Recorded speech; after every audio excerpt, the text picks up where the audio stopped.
Saturday morning, you know I'm stretching and yawning.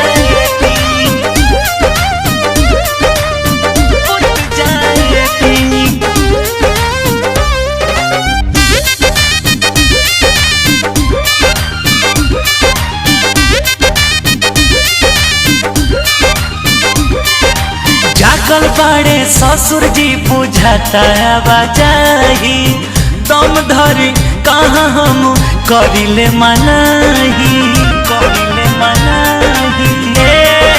राजा जी जागल बड़े ससुर जी बुझाता आवाजाही दम धरी कहाँ हम करिले मनाही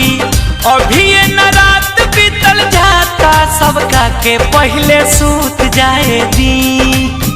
अभी ये न रात बीतल जाता सबका के पहले सूत जाए दी सासू जी के घर में के दिया सासू जी के घर में के दिया पिया जी पहले बुत जाए दी ए जी सासू जी के घर में के दिया पिया जी पहले बुत जाए दी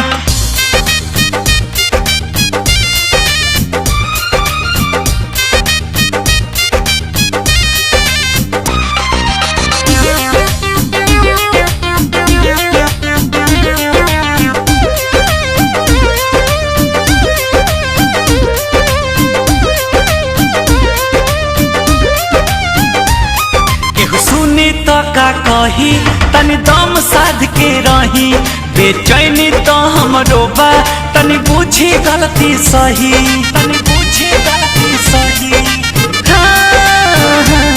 केहू सुनी तो का कही तनी दम साध के रही बेचैनी तो हमरो बा बाकी बुझी गलती सही करतारी नाना तो पढ़ाई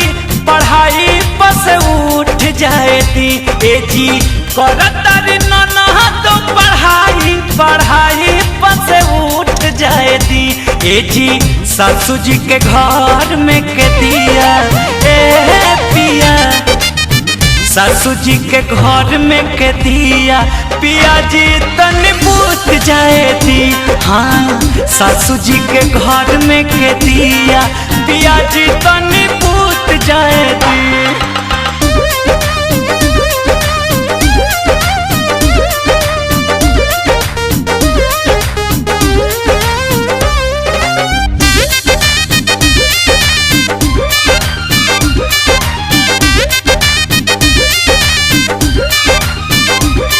विश्वास करी बतमानी कहे करी ले छिड़खानी काबू में कबहू न रहे आगी पानी अजवानी